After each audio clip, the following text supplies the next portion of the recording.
উচ্চ রক্তচাপের সমস্যায় ভুগে থাকেন অনেকেই। এটি নিয়ন্ত্রণে রাখা না গেলে সেখান থেকে স্ট্রোক, হার্ট অ্যাটাকের মতো মারাত্মক সমস্যা দেখা দিতে পারে। উচ্চ রক্তচাপ নিয়ন্ত্রণে রাখার জন্য আপনার খাদ্যাভ্যাসে বেশ কিছু পরিবর্তন আনতে হবে। সেই জন্য খাবারের তালিকা থেকে সবার আগে বাদ দিতে হবে অস্বাস্থ্যকর খাবার। কাঁচা লবণ ও ফাস্টফুড জাতীয় খাবারকে না বলতে হবে। সেই সঙ্গে খেতে হবে উপকারী ও স্বাস্থ্যকর খাবার। উচ্চ রক্তচাপের সমস্যায় আপনার জন্য উপকারী হতে পারে কিছু পানীয়। চলুন জেনে নেওয়া যাক। প্রথমেই আপেলের জুস। উচ্চ রক্তচাপ নিয়ন্ত্রণে রাখার জন্য নিয়মিত আপেলের জুস খেতে পারেন। এতে কেবল উচ্চ রক্তচাপই বসে থাকবে না, বরং সার্বিকভাবে স্বাস্থ্য ভালো থাকবে। আপেলের জুসে রয়েছে অ্যান্টি অক্সিডেন্ট এবং পলিফেনলের মতো উপকারী উপাদান। এই দুই উপাদান উচ্চ রক্তচাপ নিয়ন্ত্রণ করতে বেশ কার্যকরী। হাইপার টেনশনে ভুগছেন এমন কারোর জন্য আপেলের জুস উপকারী, এমনটাই বলছেন বিশেষজ্ঞরা।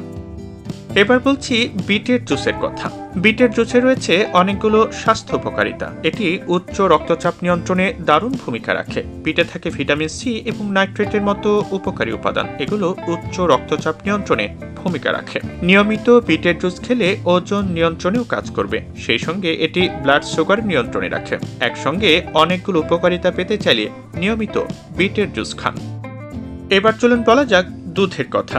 অনেকে মনে করেন যে উচ্চ রক্তচাপের সমস্যা হলে বুঝি দুধ পান করা যায় না। এটি একদমই সঠিক নয়, কারণ দুধ আমাদের জন্য প্রয়োজনীয় একটি সুষম পানীয়। এতে থাকে পর্যাপ্ত প্রোটিন, ফ্যাট, ক্যালসিয়াম, পটাশিয়াম, ম্যাগনেসিয়ামের মতো উপাদান। তাই সুস্থতার জন্য আপনাকে প্রতিদিনের খাবারের তালিকায় দুধ রাখতেই হবে। তবে উচ্চ রক্তচাপ নিয়ন্ত্রণের জন্য ফ্যাটযুক্ত দুধের পরিবর্তে লো ফ্যাট মিল্ক খেতে পারেন। এবার বলা যেতে পারে বেদানার রসের কথা। বেদানার উপকারিতার কথা কারোই অজানা নয়। এই ফলে থাকে ফাইবার এবং অ্যান্টিঅক্সিডেন্ট। উচ্চ রক্তচাপ নিয়ন্ত্রণে দারুণ উপকারী এই দুই উপাদান। শুধু তাই নয়, নিয়মিত বেদানা রস খেলে আরো অনেক উপকার মিলবে। তাই আপনার প্রতিদিনের খাবারে যোগ করে নিন বেদানা রস। এটি আপনাকে উচ্চ রক্তচাপ নিয়ন্ত্রণে সাহায্য করবে। ফলে আপনার জন্য অসুখের বিরুদ্ধে লড়াই করা এবং সুস্থ থাকা অনেকটাই সহজ হয়ে যাবে।